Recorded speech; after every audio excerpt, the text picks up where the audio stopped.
Zapworks is where the whole thing, this AR, this week is going to focus on Zapworks. Please take this as far as you can. This is fun. This is the future. That virtual reality stuff, the VR, the pictures, the spinning around, the worlds. My opinion, like I said, I think it's a shtick. This stuff here is something that is going to stick forever and be amazing. Okay? So what you want to do is you want to go to that link that I sent. It's zap.works. Okay. Once you're in there, you're going to go ahead and start a 30-day free trial. And then if you click on the 30-day free trial, you can see you have an option here to do a basic, a pro, or an enterprise. And I do believe if you go up here, oh, I missed it. There is an education one. That's one that I will probably do, but there's just wonderful things when it comes to this. And you can do a lot. You can just really do tons with even was there a personal one? Where's the personal? So there's a personal one, which is absolutely free, all right? And you just get a minimum amount to this. So you'd want to do this one to start. You could also do education or business and do these free trials with that. But you can't even imagine some of these things. I encourage you to look at some of these videos, watch some of these things. It's really neat, and B, you can see here the app embed. It's just phenomenal. So I'll stop talking. But once you do that, what you're going to have to do is log in, okay? And when you log in, you come to this dashboard here. And this dashboard really kind of gives you everything that you need. First and foremost, you get this getting started with designer. This video, please watch it.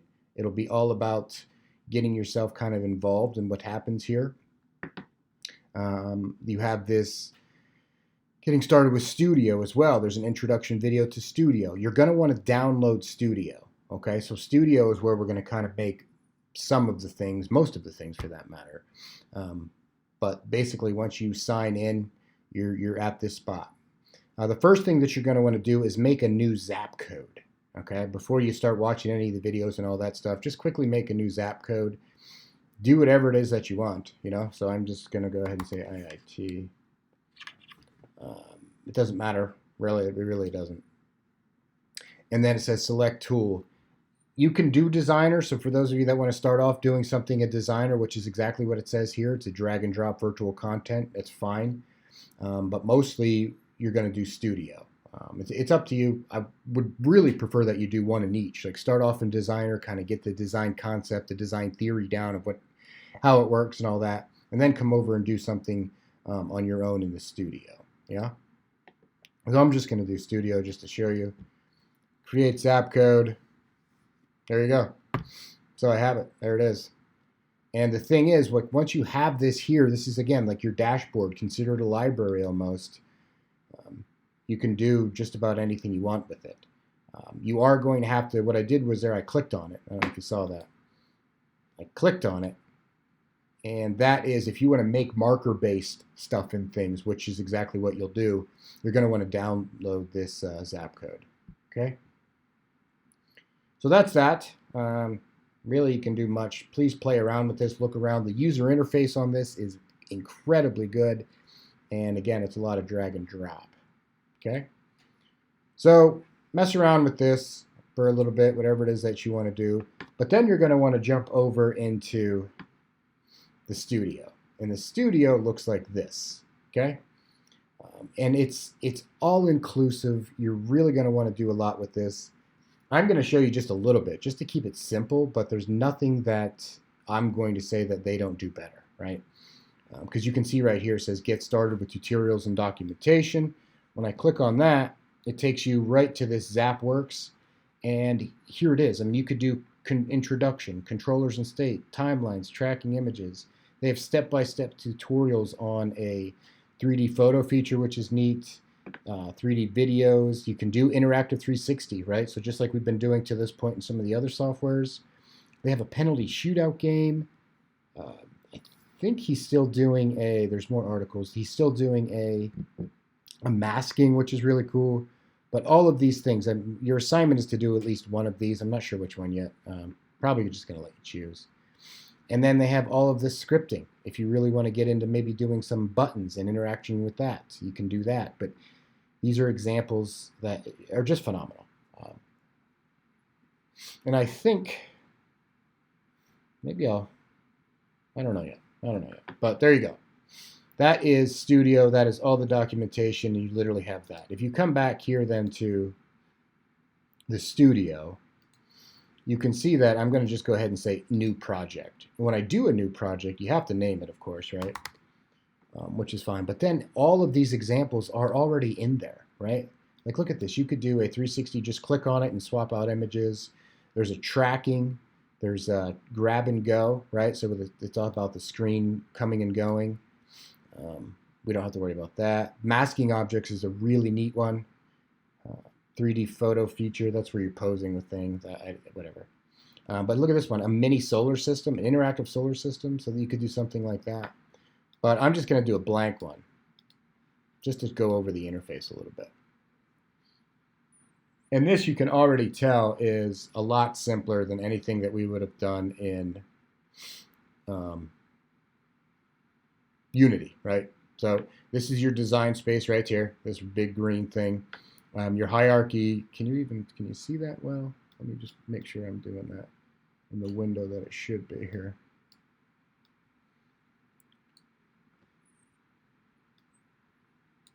So there. So this is your hierarchy. So you can see the root. Then there's these show hides. See, that code is already in there. Don't worry about that, for the love of Pete. At the moment, don't worry about that. Everybody knows what an accelerometer is in there. But basically, here's the root. And your preferences, your property panel is right here. Controllers are down here. And you can see that a lot of these are already just kind of making decisions, right? So just for those of you that took Construct with my game development course, all you really have to do is make decisions in some of these things, okay? So that's that. This is this. The controllers are buttons, right? So you would mess around with buttons down here. You would mess around with animations in this timeline that would show up down here. But for the most part, this is it. This is really all you have to do. A lot of these settings up here is you can do portrait, you can do landscape. There is no target assisted on this one just yet, so we don't have to worry about that. You have a media library over here. That's where you would just, the plus sign, you would add things in. And then symbol definition, we would get into that shortly here. So one thing that is really neat that I think that you can do here, what I like to do is, I'm going to go to Google Images here and just maybe sneak something. I'm just going to use this as an example for class, and then we'll go from there. I'll say Bloomsburg. I'll do Bloomsburg University.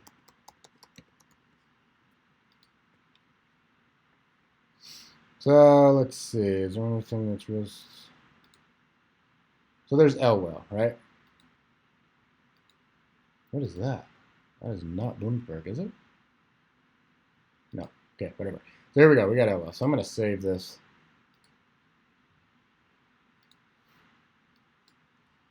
Elwell. And what I really like that you can do is they call it training an image.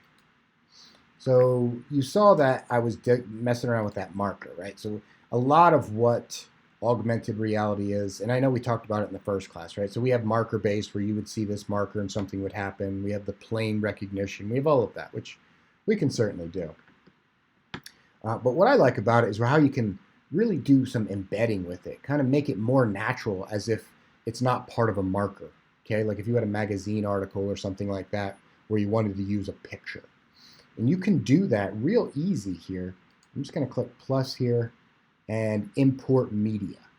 But I don't want to import it right away. What I want to do is I want to train it. And by train, what it means is I'm going to click train image file. And where's LL? So what it's going to do now is it sees that image right there. I'm going to say open. And now it's training the image. So what we're saying is, instead of using that black and white marker, that kind of QR code-y looking thing, we're telling this to upload this image into their library and use it as almost like a marker, okay? So now once you have this target, all you have to do is take it and drag it over here into your root. And there it is. Beautiful, isn't it? Nothing crazy, nothing fun, but it's just an image now. And there's some trickeration with augmented reality as well. So if you could imagine, I had this picture that was taken at a specific angle, right? So now if I had my phone and was at that very same angle, your camera doesn't know if it's a picture or not, or if it's reality, right?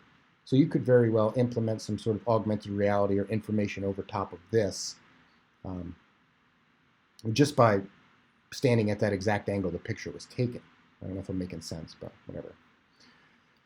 So here it is. So we have this basically in there right now, and it really depends on how you want it to go. So if you want information to just pop up, like when you're staring at it, you would leave it in this way. One thing that we could do up here is, there's a lot of things that we could do. I don't know why it's not.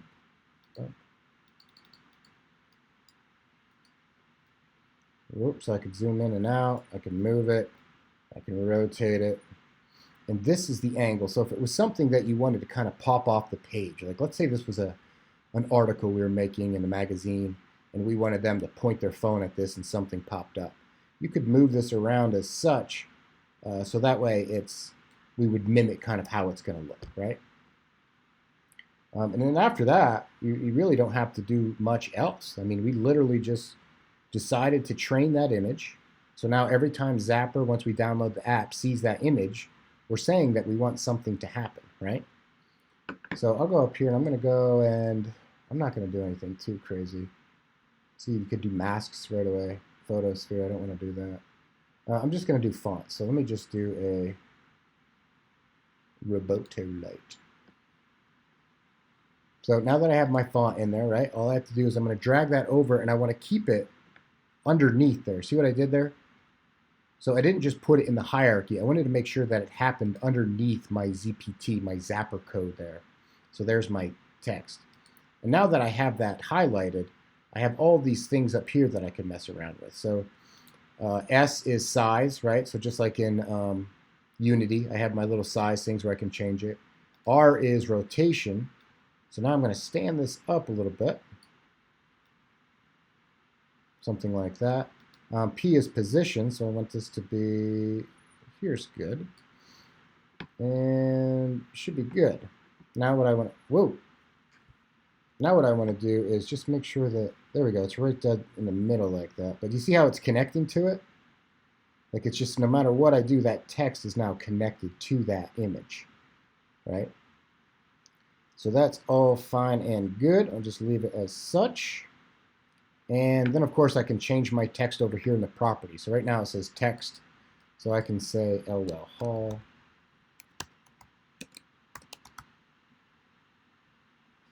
And just hit OK. See, now it changed the LL Hall. It's a little different, so I'm going to move it around. Make sure it's still OK. See that?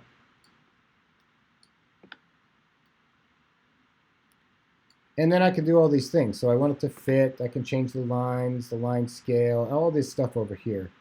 I want to do a center align, B align, change the text color. Maybe I want it to be more maroony, right?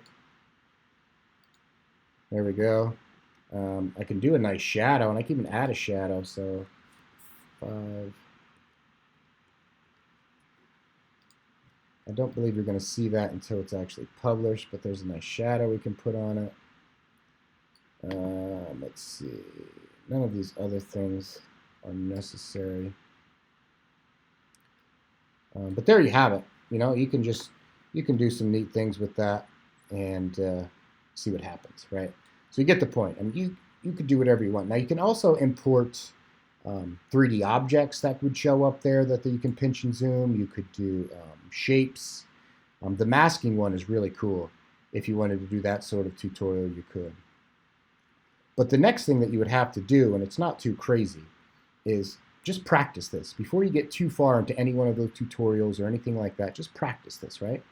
And by that I mean, get an image in there, use a Zapper code, whatever it is that you'd like, but get kind of the idea where you're putting something here, a plane, a picture to be trained, and anything that you want to show up, just to see the concept and how it works, right?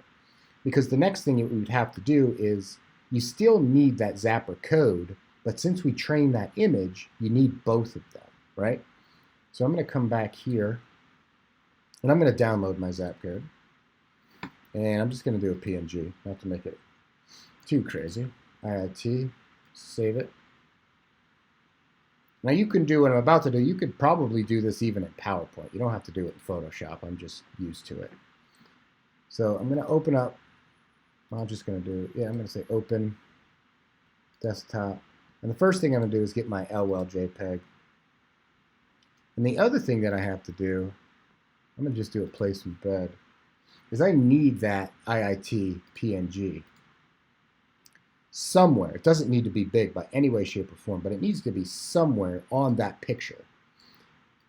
So I'll put that right there.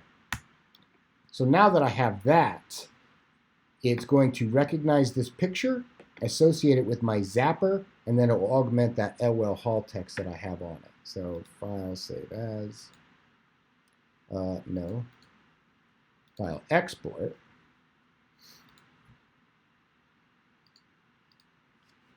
I'm just going to call it LWL zap.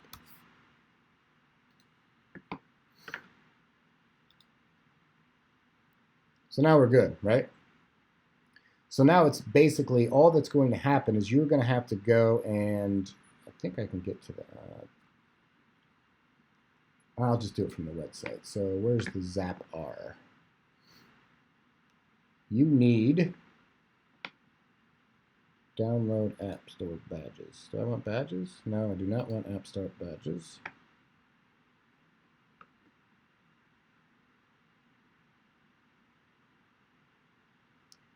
I just can't show you on my phone, but if you went to, it's ZAPPAR. I just want you to show you what it looks like. There it is, the zapR app. I'm an Apple guy, so it's this one right here. So you'll download this app, and what I really like about it is it just amazingly goes directly to. So you see this interface down here? You don't have to worry about loading this and clicking that. The moment that you put this on your phone and point it towards what we made there, point it towards this, that text will come up. And the beauty of it is you can send me that picture, right? So everybody's going to make some sort of picture with a zapper code on it. Everybody's going to be able to do that, and I'll be able to download that zapper code and see what you made. So it's a good way to kind of disseminate augmented reality, right? Be it quick, be it what have you. So for the most part, that's really all we're going to do for this week is kind of get this thing up and running. And I'm going to share with you the documentation links and all that, but that's a real quick and dirty. I want you to do one of the examples, right, in the documents, right? So I definitely want you to do that. And that'll be it. So zapworks this week, and by the end of next week, we're going to have some pretty badass augmented reality to share. All right.